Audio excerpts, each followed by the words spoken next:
ప్రాంతాల్లో ప్రధానమైనటువంటి సమస్యలు ఉన్నాయి. అందరూ కోరుకున్నది water, clean drinking water, under ground drainage systems, అదేవిధంగా గుంతలు పడ్డ రోడ్లు. ఇవి కాకుండా అడిషనల్ ప్రాజెక్ట్స్, పార్కులు కానీ, లేకపోతే వెజిటబుల్ కాంప్లెక్సెస్ కానీ, ఫ్రూట్ కాంప్లెక్సెస్ కానీ, ఇలా 4 కాంపోనెంట్స్గా ఓవరాల్ మేజర్ ఇష్యూస్ ఉన్నాయి. ఇవన్నీ 1 by 1 తీసుకొని వాటర్ కానీ, అండర్ గ్రౌండ్ కానీ, వీటన్నిటికీ సెంట్రల్ గవర్నమెంట్ ఫండ్స్ కొన్ని వచ్చినాయి. వరల్డ్ బ్యాంక్ ఫండ్స్ కానీ వాళ్ళు ఇవ్వాల్సిన డబ్బులన్నీ వాళ్ళు ఇచ్చారు. స్టేట్ గవర్నమెంట్లో లాస్ట్ 5 years ఆ ఫండ్స్ డైవర్ట్ అవ్వటం వల్ల, ల్యాక్ ఆఫ్ ఫండ్స్ వల్ల, అదేవిధంగా కాంట్రాక్టర్లకి ఉన్న గవర్నమెంట్ మీద నమ్మకం లేకపోవడం వల్ల చాలా టెండర్లు ఇన్కంప్లీట్గా అయిపోయినాయి. సో వీటన్నిటినీ రివ్యూ చేసి ఎక్కడెక్కడ ఆగిపోయినాయి, దానికి ఎవరెవరు కోఆర్డినేషన్ కావాలి. తర్వాత మేము పొలిటికల్గా అధికారులు చాలామంది మంచి వాళ్ళు ఉంటారు. అధికారులు వాళ్ళకి ఏంటంటే పొలిటికల్ కంపల్సరీస్ తోటి కొన్ని వాళ్ళు కూడా చేయలేరు. వీళ్ళందరికీ మేము ఏం చెప్పామంటే అధికారులకి పొలిటికల్గా మేము అందరం కూడా ఒక తాటి మీద ఉంటాం. ఏమన్నా ఇష్యూస్ ఉన్నా కూడా అందరూ సమన్వయం చేసుకుందాం. మీరు కూడా అన్ని డిపార్ట్మెంట్లు ఈ సంబంధించినటువంటి ఏ డిపార్ట్మెంట్లో అయితే ఒక పని చేయాలంటే ఇన్వాల్వ్ అందరూ ఒకసారి కూర్చొని ఎవ్రీ మంత్ రివ్యూ పెట్టుకొని ఇష్యూస్ సాల్వ్ చేసుకొని ముందుకెళ్దాము. అదేవిధంగా ఫండ్స్ లేవు. ఇప్పుడు ఏ కార్పొరేషన్లో చూసుకున్నా, ఎక్కడ చూసుకున్నా కూడా స్టేట్ గవర్నమెంట్లో కానీ అన్ని డబ్బులన్నీ ఎంటీ చేసేసారు. చాలా డ్రా చేశారు లాస్ట్ మినిట్లో కూడా. ఈ ఫండ్స్ లేనప్పుడు ఇవి 2-3 సంవత్సరాలు, 4 సంవత్సరాలు కొన్ని ప్రాజెక్టులు, ఇప్పుడు క్లీన్ డ్రింకింగ్ వాటర్ కానీ, అండర్ గ్రౌండ్ డ్రైనేజ్ కానీ, ఇవి 3-4 సంవత్సరాలు ఆగలేవు. ఆగలేనప్పుడు ఏ విధంగా ఆల్టర్నేట్ సోర్సెస్ ఆఫ్ ఫండింగ్ మనం తెచ్చుకోవాలి, వాటికి ఉన్న మెకానిజమ్స్ ఏంటి, బ్రెయిన్ స్టార్మింగ్ చేసుకున్నాం, కొన్ని ఐడియాస్ జనరేట్ చేసాం.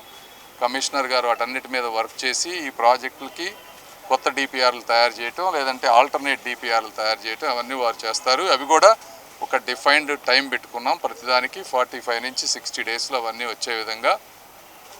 తర్వాత ఇవన్నీ అయిపోయిన తర్వాత ఇంకొకటి, మాకు ఇక్కడ కౌన్సిల్ వచ్చేటప్పటికి వైఎస్ఆర్ కాంగ్రెస్ పార్టీకి సంబంధించినటువంటి మేయర్లు కానీ, లేకపోతే కౌన్సిలర్లు కానీ వీళ్ళందరూ ఉన్నారు. మేము కొన్ని చేయాలనుకున్నా కూడా ఆ పొలిటికల్ విల్లు ఇవందరూ కలవకపోతే మళ్ళీ అధికారులు ఇబ్బంది పడేటువంటి పరిస్థితి ఉంది.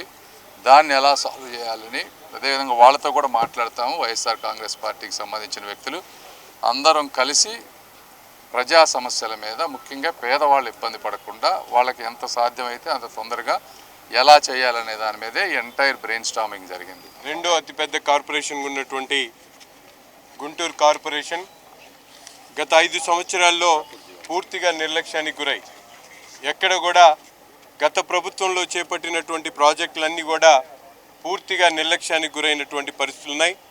వెంటనే ఈరోజు శాసనసభ్యులుగా, పార్లమెంట్ సభ్యులుగా ఎన్నికైన తర్వాత ప్రజలకు ఇచ్చినటువంటి వాగ్దానాలు నెరవేర్చేటువంటి క్రమంలో రివ్యూ పెట్టుకొని అవి ఏవైతే ప్రాజెక్ట్స్ ఉన్నాయో వాటిని అన్నిటి కూడా వెంటనే ఎటువంటి పరిస్థితులు ఉన్నాయి, గతంలో ఎక్కడి వరకు పనులు జరిగినాయి, ఇప్పుడు రాబోయేటువంటి రోజుల్లో వెంటనే ఎటువంటి విధానంతో ముందుకు సాగాలనే ఆలోచన చేస్తూ పెద్ద ఎత్తున దాదాపు 2 గంటల పాటు అన్ని ప్రాజెక్టుల మీద కూడా, ముఖ్యంగా అండర్ గ్రౌండ్ డ్రైనేజ్ ప్రాజెక్టు, అలాగే గుంటూరు నగరంలో వాటర్ సప్లై ఎక్కడెక్కడి నుంచి వస్తూ ఉంది, ఎంత వాల్యూమ్లో వస్తూ ఉంది, ప్రజలకి ఎంతమంది 10 లక్షల జనాభాకి ఎంతమందికి మంచినీళ్ళు అందుతూ ఉన్నాయి, నోటిఫైడ్ స్లమ్స్లో ఎంతవరకు వాటర్ సర్వింగ్ జరుగుతూ ఉంది, అన్నోటిఫైడ్ స్లమ్స్లో నెసెసిటీ ఆఫ్ వాటర్ ఎంతవరకు పూర్తి చేయగలుగుతాం అనే దాని మీద కూడా పూర్తిగా దృష్టి సారించి రాబోయేటువంటి వర్షాకాలంలో ఎక్కడైతే షిల్ట్ తీయకుండా ఇంకా మురుగునీరు ఇళ్లలోకి ప్రవేశించేటువంటి ప్రమాదం ఉందో అటువంటి ఏరియాస్లో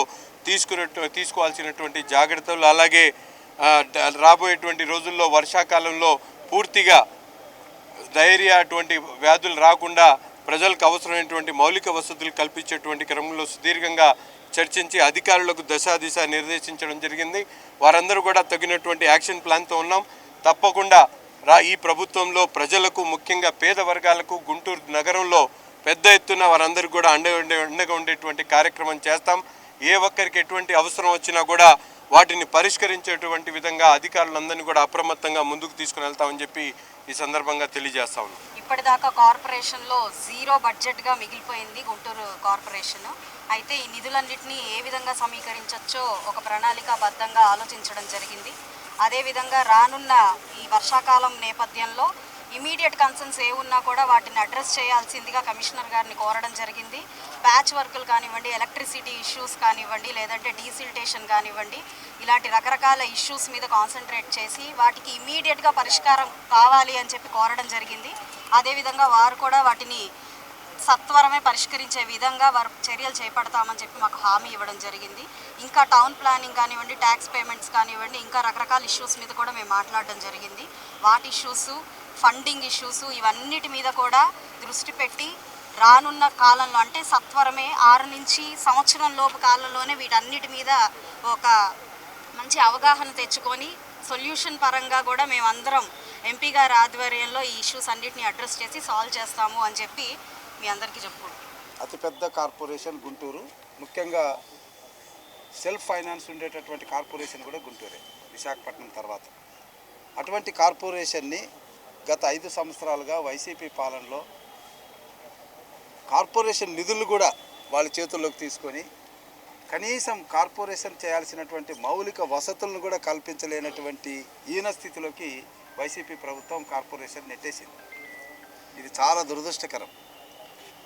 అట్లనే కార్పొరేషను ఇక్కడ ఉన్నటువంటి వైబుల్ కార్పొరేషన్ కాబట్టి ఎక్స్టర్నల్ ఎయిడెడ్ ఫండ్స్ కూడా వచ్చినటువంటి సంస్థల డబ్బు కూడా ఈ వైసీపీ పాలనలో వైసీపీ ప్రభుత్వం దారి మళ్లించడం, దానికి సంబంధించినటువంటి మ్యాచింగ్ గ్రాంట్ కూడా ఇవ్వలేని పరిస్థితుల్లో ఎక్స్టర్నల్ ఎయిడెడ్ ఫండ్స్ కూడా ఈరోజు ముఖం చాటేసేటటువంటి పరిస్థితి కల్పించారు. సో ఎంపీ గారి ఆధ్వర్యంలో ఇవన్నీ కూడా కులంకుశంగా చర్చించాం. ఇక్కడ అధికారులు పాజిటివ్గా ఉన్నారు, కమిషనర్ గారు పాజిటివ్గా ఉన్నారు, అందరూ పని చేయాలనే ఆలోచనతోనే ఉన్నారు.